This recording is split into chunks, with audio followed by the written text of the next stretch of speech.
Aula pesta itu dipenuhi kilau emas, lampu gantung menggantung bagaikan 1000 matahari kecil. Sinarnya memantul di atas gelas-gelas sampanye dan nampan perak. Para pelayan bergerak seperti bayangan, tangan mereka lincah membawa gelas dan bisikan gosip. Aroma mawar, pasti diimpor dari Ekuador, bercampur dengan dinginnya anggur putih. Dan di tengah semuanya, Clara Winters berdiri seperti badai yang menyamar dalam balutan sutra. Ia benci acara seperti ini. Acara di mana senyum menjadi topeng dan jabat tangan serasa perang dingin. Tapi dia adalah pewaris rumah mode keluarga Winters, dan penampilan adalah setengah dari permainan. Clara, sayang, seru Madeline Vos, salah satu anggota dewan yang senyumnya lebih tajam dari sepatu haknya. Kau benar-benar memukau malam ini. Clara tersenyum sopan. Semua berkat tim desain kami. Aku hanya memastikan tidak ada yang membakar tempat ini. Madeline tertawa terlalu keras. Clara segera mundur sebelum wanita itu menyeretnya ke percakapan lain tentang merger atau konferensi pers. Ia butuh udara atau sesuatu yang lebih kuat dari anggur. Langkahnya menuju bar, matanya menyapu ruangan, menghitung. Wajah-wajah familiar tersebar, pesaing, sekutu, dan beberapa musuh lama dalam sepatu desainer. Tapi saat pandangannya bertemu dengan dia, dunia Clara seolah sedikit bergeser.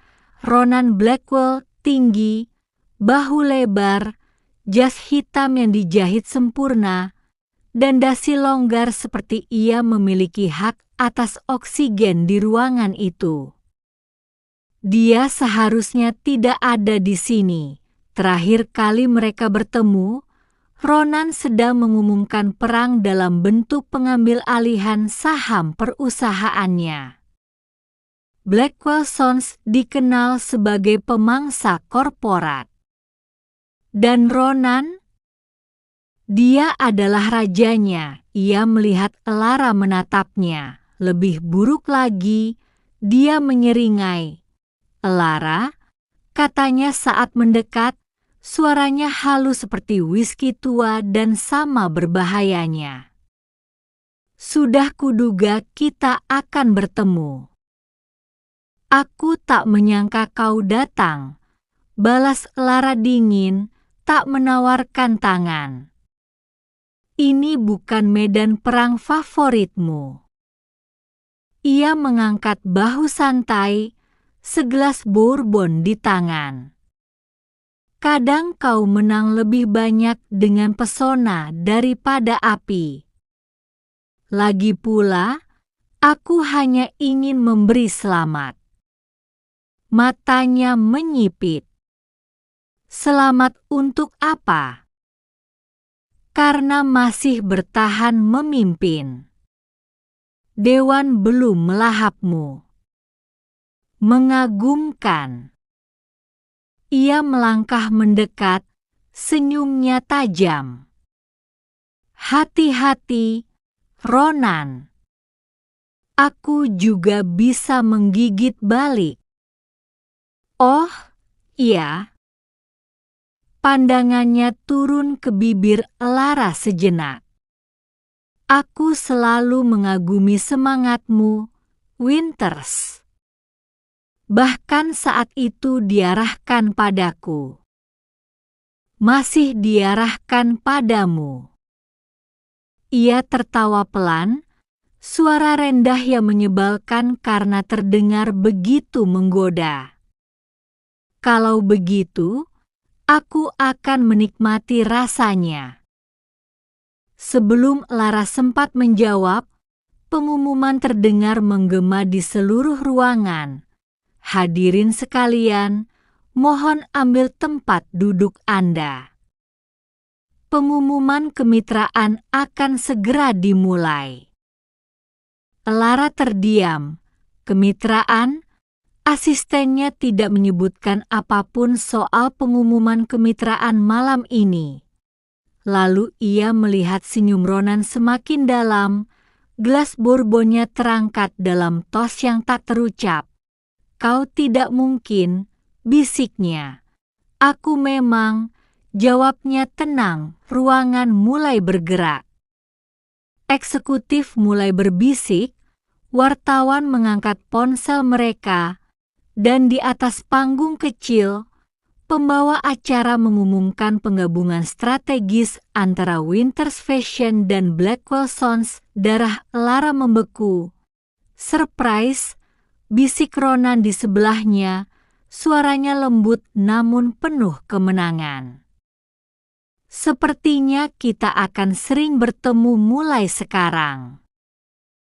Lara menoleh perlahan, ekspresinya tak terbaca, dingin, penuh perhitungan, dan menyala dengan kemarahan.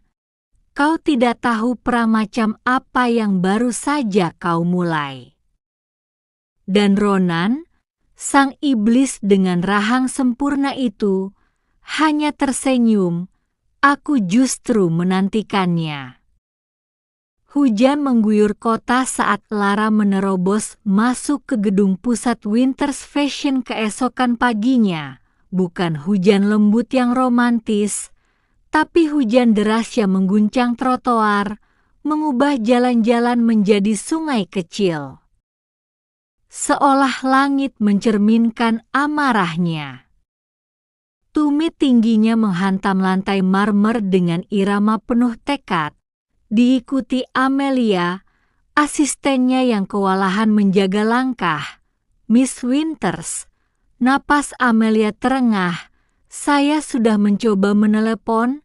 Siapa yang menyetujui merger dengan Blackwell Sons? Sembur Lara, menekan tombol lift dengan keras hingga logamnya nyaris penyok. Saya belum yakin sepenuhnya, jawab Amelia gugup. Itu diumumkan sebagai akuisisi strategis tadi malam lewat dewan direksi. Ulang Lara getir. Tentu saja. Pintu lift terbuka. Lara melangkah masuk seperti jenderal menuju medan perang. Begitu pintu lift terbuka di lantai atas, ia langsung membuka pintu ruang rapat tanpa basa-basi. Di dalamnya sudah duduk setengah anggota dewan, beberapa penasihat hukum, dan tentu saja Ronan Blackwell duduk santai dengan secangkir kopi, seolah tak baru saja meledakkan bom korporat semalam. Winters, sapanya tanpa menoleh. Kau terlambat. Kau duduk di kursiku. Ronan menoleh dan menyeringai, senyuman khas pria yang terbiasa menang. Sebenarnya, sekarang kita berbagi kursi itu. Belum baca perjanjian barunya? Aku tidak ingat pernah menandatangani apapun. Memang tidak. Ayahmu yang melakukannya. 3 tahun lalu. Klausul kecil. Semacam celah hukum. Dia menyeruput kopinya. Jika saham Winters di pasar internasional turun di bawah 30%, maka hak kepemilikan dapat berpindah ke sekutu strategis. Aku mengaktifkannya begitu ekspansi Paris MU gagal. Kau benar-benar bajingan. Itu, Tuan Bajingan, untukmu, rekan CEO. Ruangan hening. Tak seorang pun berani bicara. Lara menggenggam sisi meja dengan erat. Matanya mengunci pada Ronan. Perusahaan ini bukan papan catur untuk permainan egomu. Aku setuju. Ronan meletakkan kopinya. Ini medan perang. Dan aku baru saja merebut separuh kerajaannya. Ketua Dewan akhirnya angkat suara. Kami percaya kemitraan ini akan menstabilkan kepercayaan investor. Pers juga merespons positif. Pers melihat tajuk berita. Aku melihat pisau di punggung, gumam Lara. Kau tetap memegang kendali kreatif, ujar salah satu anggota dewan, mencoba menenangkan. Pihak Blackwell hanya akan menangani ekspansi dan logistik internasional. Dan kalau aku menolak, kau bisa mengundurkan diri, jawab Ronan tenang. Tapi aku rasa kau tidak akan melakukannya. Kau terlalu mencintai tempat ini. Bahkan lebih dari kau membenciku. Kata-katanya menggantung di udara seperti petir dan menyakitkan, karena benar Lara berdiri tegak, merapikan blazer yang sudah rapi. Baik. Tapi jangan pernah salah sangka. Kerjasamaku bukan tanda bahwa aku memaafkanmu. Kau boleh saja masuk ke sini dengan licik, tapi aku tidak percaya padamu. Dan aku tidak akan membuat ini mudah. Ronan ikut berdiri, melangkah mendekat, cukup dekat hingga hanya dia yang bisa mendengar. Aku justru berharap tidak mudah. Tatapan mereka bertemu, api dan es, badai melawan baja, ini belum berakhir, ini baru permulaan. Hari pertama mereka bekerja bersama terasa seperti dikurung dalam bom waktu. Lara duduk di ruang rapat kecil yang kini disulap menjadi kantor sementara untuk kolaborasi kreatif. Sebuah istilah yang terdengar seperti ejekan.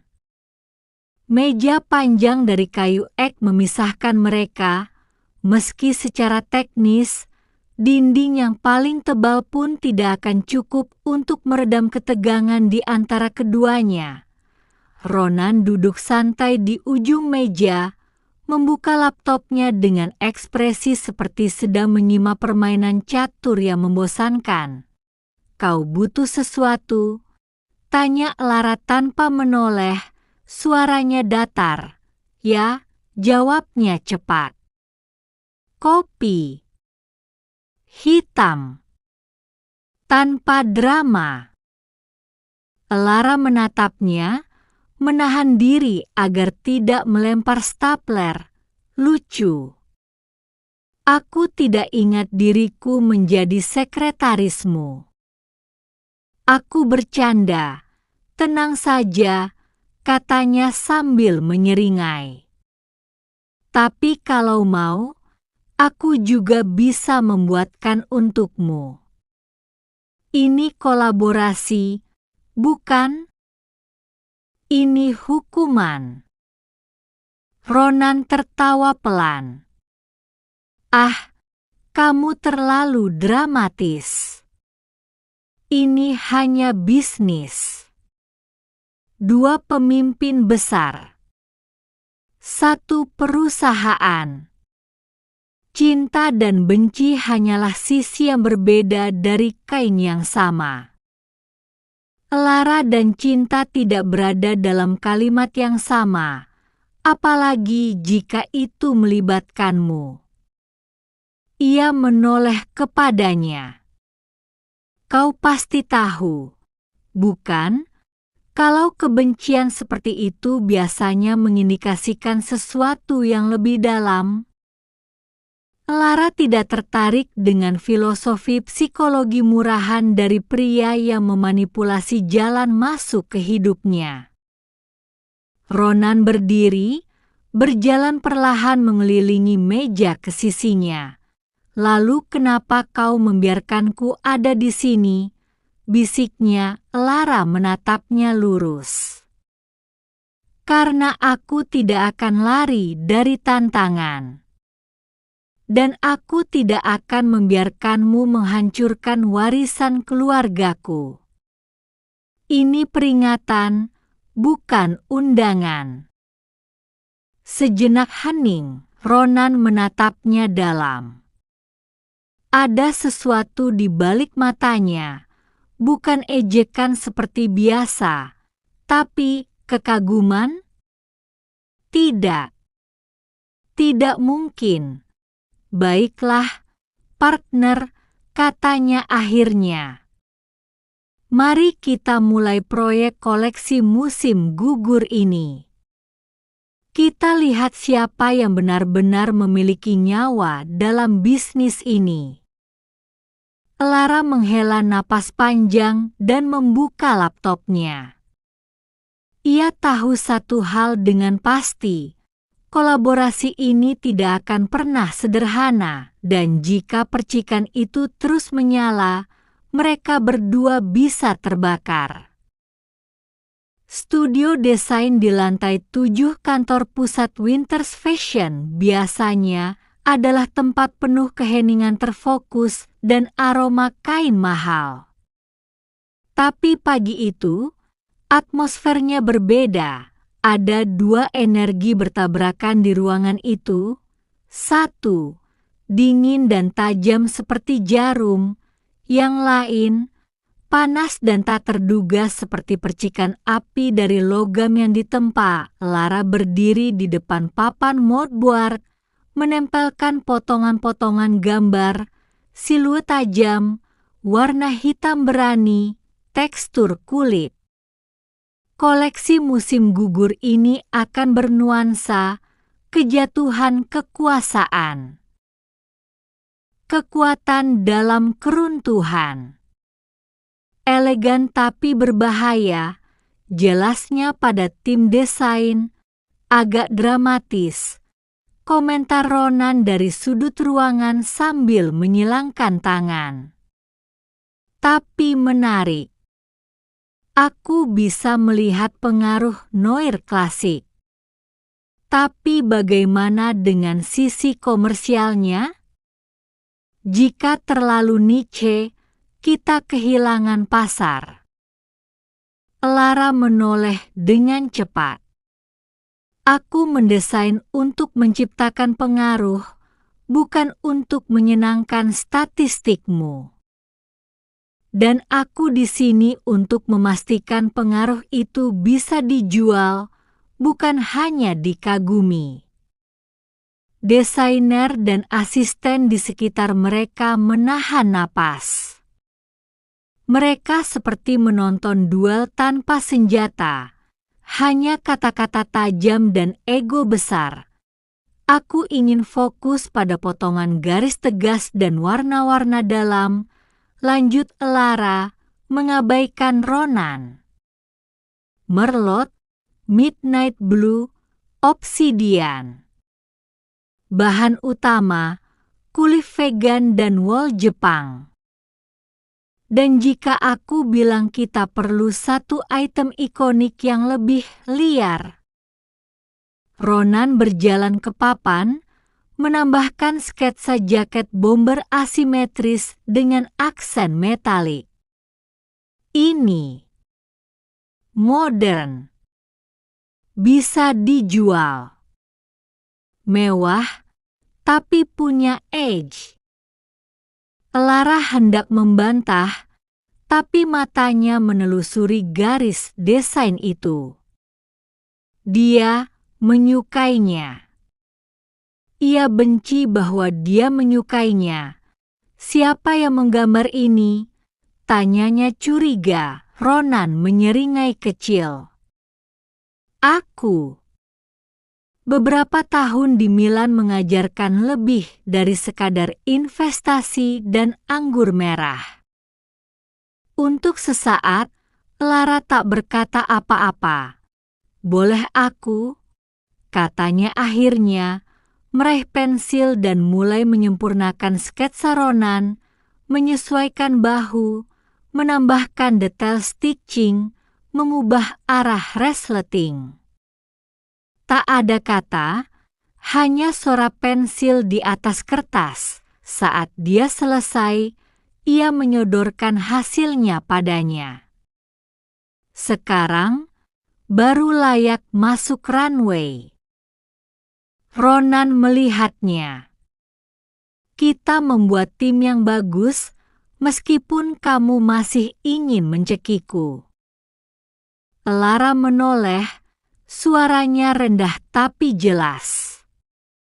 Kalau aku mau mencekikmu, aku akan melakukannya dengan pita sutra agar tetap estetik.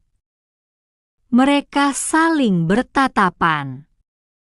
Dan kali ini, ada senyum samar di antara keduanya. Bukan ejekan.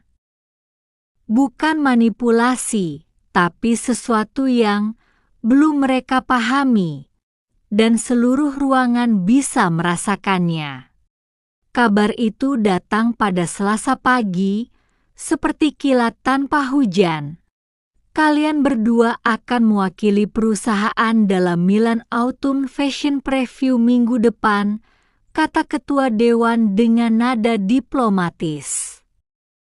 Desainer, sponsor, investor semua akan hadir. Ini kesempatan untuk menunjukkan bahwa kemitraan Winters Blackwell benar-benar solid. Lara membuka mulut untuk membantah, tapi Ronan lebih cepat. Luar biasa, ujarnya santai. Italia selalu tahu cara menyambut drama dengan gaya.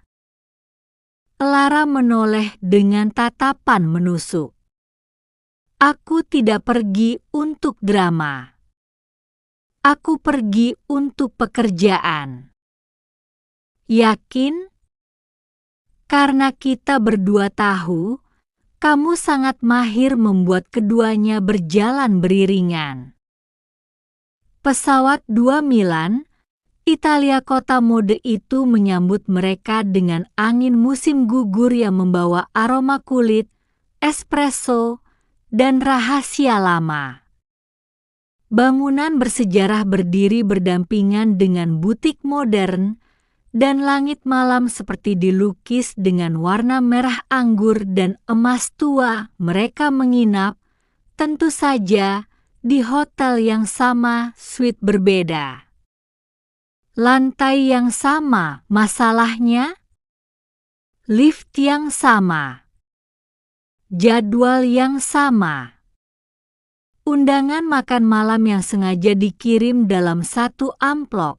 Saat mereka berdiri berdampingan di balkon salah satu pesta preview malam pertama, lampu-lampu Milan berkelap-kelip di bawah mereka. Lara mengenakan gaun merah anggur satin, potongan punggung terbuka dan lipstik senada, rambutnya digelung tinggi dengan anting berlian kecil.